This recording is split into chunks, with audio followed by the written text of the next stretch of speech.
The book of Job, chapter 9 and verse 24. The earth is given into the hand of the wicked. He covereth the faces of the judges thereof. If not, where and who is he? First and foremost, I want to give all honor, all glory, all praise to the Heavenly Father, Yahweh, Ba'ashem, Yahweh Shai, Ba'ashem, Rakahakwadash. I want to give double honors to our apostles, bishops, and elders of Great Millstone. I want to give double honors to the high priest elders that taught those men. Salutations to you brothers that are presenting your bodies as a living sacrifice, pushing the gospel of the Lord Yahweh, Ba'ashem, Yahweh Shai, through the four corners of the earth. And to you true believers, the Akim and Akwathian, to you I say Shalom. And again, this brother Bon Malak out of Great Millstone Camp, Austin, coming at you with a quick lesson. And we're going to read the book of St. Matthew, the 22nd chapter. And we're going to get, a couple of precepts, and then we're going to close this lesson out. But the name of this lesson is, what's love got to do with it? And where was love then? So let's go right to the St. Matthew 22. The book of St. Matthew, chapter 22 and verse 37. It says, Yahweh shall say unto him, Thou shalt love the Lord Yahweh Ba'ashem Yahweh Shai thy power with all thy heart and with all thy soul and with all thy mind. Verse 38. This is the first and great commandment. Verse 39. And the second is likened unto it. Thou shalt love thy neighbor as thyself. Verse 40. On these two commandments hang all the law and the prophets. And that's one thing about Esau Edom. They always throw that right into your face. Hey, brother, love thy neighbor, brother. I love you, brother. And the first thing there, if you love me, let's see the Esau Edom, if they really loved you Negro, Latinos, and Native Americans. Let's look at the war on drugs, man. 50 years ago today, Nixon declared war on drugs. And it's one thing about it. Yeah, they declared war on drugs, but who did it affect? Mostly. The war on drugs led to what? We're going to jump right down here. We're just going to read. It said, Black and Latinx people are far more likely than white people to be stopped, searched, arrested, convicted, harshly sentenced, and sat up with lifelong criminal records. So what was the love then, brother? Because we know that Negro, Latinos, and Native Americans wasn't the only one getting high. That was the war on drugs. Go back and look at Nancy Reagan, Ronald Reagan, just say no. Let's look at another instance. You see, what was the love then? We're talking about what? Redlining and discriminatory practices where financial services like mortgages and loans are denied or limited to a specific neighborhood, often based on racial or ethnic composition of the residents. So what? They told you that you couldn't buy a house in certain neighborhoods. What was the love then? They told you you was often denied loans and mortgage loans because what? So that you can get some kind of generational wealth, man. So what was the love then, Esau Edom? That's why I read Job 9 and 24. Let's look at another instance. If you did the war on drugs, you often had to go through the school to the prison pipeline.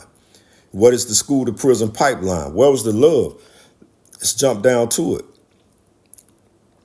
It says, the rate of suspension have increased dramatically in recent years from 1.7 in 1974 to 3.1 million in 2000 and have been mostly dramatic for children of color. So what? Where was the love then, Esau Edom? We're not even going to talk about the transatlantic slave trade. We're not even going to talk about the civil rights. We're not even going to talk about police brutality. Where was the love, Esau Edom? That's the first thing they'll tell you about love thy neighbor as thyself. Matter of fact, let's go look up that word neighbor. Let's go to the blue letter and close out all this. I got too much stuff open. Let's go to the blue letter and look up this word neighbor.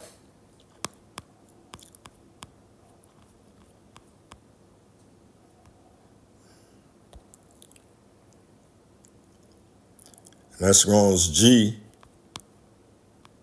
4139. Strong's G 4139. Strong's G 4139. Plesion.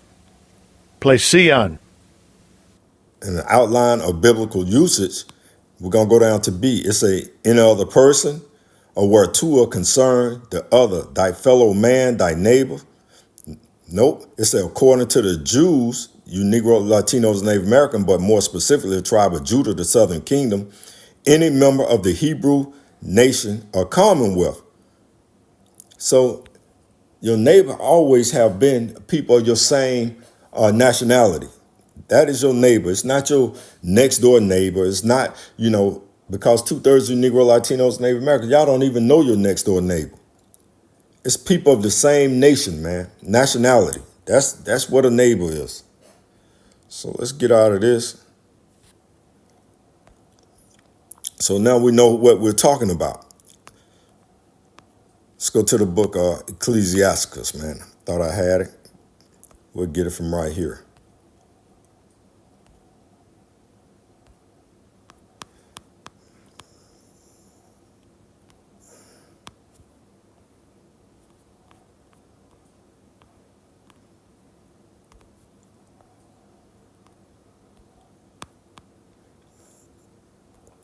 The book of Ecclesiasticus, chapter 10 and verse 8, it said, because of unrighteous dealings, injuries, and riches gotten by deceit, the kingdom is translated from one people to another. The kingdom is being translated from Esau Edom, who is what? The so-called self-professed white man, into what? To the Negro, Latinos, and Native Americans who make up the 12 tribes of the children of Israel. The kingdom is slowly being translated right before your very eyes. Let's go back. Let's go to the book of Proverbs, chapter 29 and verse 2. It say, when the righteous are in authority, the people rejoice. But when the wicked bear rule, the people mourn. And the people are mourning, especially when you bring about a redlining, especially when you bring about a school to prison pipeline, especially when you bring about the war on drugs, especially when you do the transatlantic slave trade, especially when you do the civil rights movement, especially when you do police brutality. The people mourn, man. When the righteous are in authority, the people rejoice. But when the wicked bear rule, the people mourn, and they bring about these draconian laws, man, against you Negro, Latinos, and Native Americans, man. Let's go. The book of Galatians, chapter 6 and verse 7. It said, "Be not deceived. Yahweh Bashem Yahushua is not mocked. For whatsoever a man soweth, that shall he also reap." So all those draconian laws that Esau Edom has placed upon you Negro, Latinos, and Native Americans, man, he gonna reap those laws, man. So you can't tell us where's the love, Mr. Love thy neighbor as thyself, when you haven't shown any love to the Negro, Latinos, and Native Americans here in America, Babylon the Great. Matter of fact, we'll close it out here in the book of St. James. Let's go to the book of James.